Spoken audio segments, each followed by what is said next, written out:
Hello and welcome to Cast Study Zone YouTube channel. दोस्तों, आप सबका स्वागत है हमारे इस चैनल पे। जैसे कि आप सब लोग जानते हैं कि आज कोर्ट में हेयरिंग थी जेके बैंक रिक्रूटमेंट के रिगार्डिंग। तो क्या हुआ उस हेयरिंग में, आज मैं पूरा इस वीडियो में आपको बता दूंगा कि हेयरिंग में क्या आर्गूमेंट्स को डिस्कस किया गया है, कैसे आगे प्रोसीड होगा ये केस। तो सबसे पहले आपको बताऊं, जो आज की हेयरिंग हुई है उसमें पेटिशनर्स की तरफ से भी कुछ आर्गुमेंट्स रहे हैं, और उसके अलावा अगर मैं बात करूं, जेके बैंक ने भी कुछ आर्गुमेंट्स को रेस्पॉन्ड किया है। पेटिशनर्स की तरफ से जो मेन कंसर्न, जो मेन आर्गुमेंट्स को आज डिस्कस किया गया है, they were related to the reservation system. अगर मैं रिजर्वेशन सिस्टम की बात करूं, जैसे कि आप सबको पता है कि 2018 का जो हमने एग्ज़ाम दिया था उसमें कोई रिजर्वेशन नहीं था।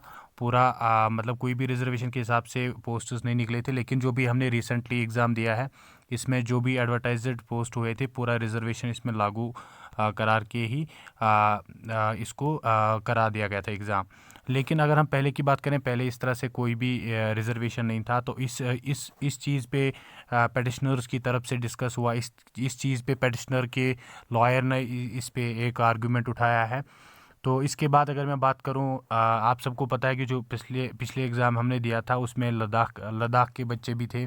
तो लद्दाख के बच्चे भी कुछ इस रिक्रूटमेंट के इस केस के पेटिशनर्स हैं। उनकी तरफ से भी एक आर्गुमेंट उठा है कि मतलब उन्होंने पिछली बार एग्ज़ाम दिया था, इस बार वो इस एग्ज़ाम में पार्टिसिपेट भी नहीं कर पाया है।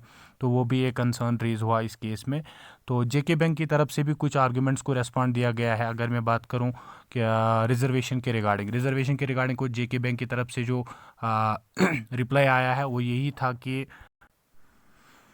जेके बैंक की तरफ से जो रेस्पॉन्स आया है कि रीऑर्गेनाइजेशन एक्ट हुआ है, इसी हिसाब से अब जो नया रिक्रूटमेंट है उसमें रूल्स अप्लाई हुए हैं।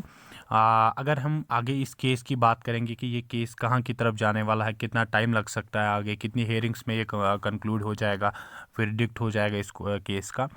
तो पॉजिटिव्स दिख रहे हैं, क्योंकि केस को अगर हम कोर्ट का ऑर्डर हमने जैसे देखा था पिछले बार जो आया था, उसमें यही लिखा था कि इस केस को रेगुलर बेस पे इसको लिस्ट किया जाएगा, सप्लीमेंट्री कॉज लिस्ट में इसको रखा गया है। तो hopefully in upcoming 2 to 3 days इसमें आर्गुमेंट्स होंगे फर्दर।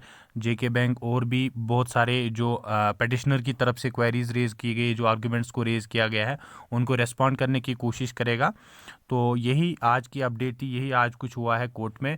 तो I wish all the aspirants to be hopeful for the results to be coming in the next 3 to 4 weeks में कंक्लूड हो जाएगा पूरा रिक्रूटमेंट। आपको रिजल्ट भी मिल जाएगा, नो मैटर कि 2018-19 वाला रिजल्ट आ जाएगा या न्यू वाला आ जाएगा। लेकिन इतना तो श्योर है कि मतलब केस को अब जल्दी कंक्लूड करने वाले हैं। Thank you so much. अगर आप पहली बार इस चैनल पे हैं तो हमारे इस चैनल को सब्सक्राइब करिए। हम आपको सबसे पहले अपडेट्स देने के लिए यहाँ पे बैठे हैं। So please subscribe and like our videos. Thank you so much.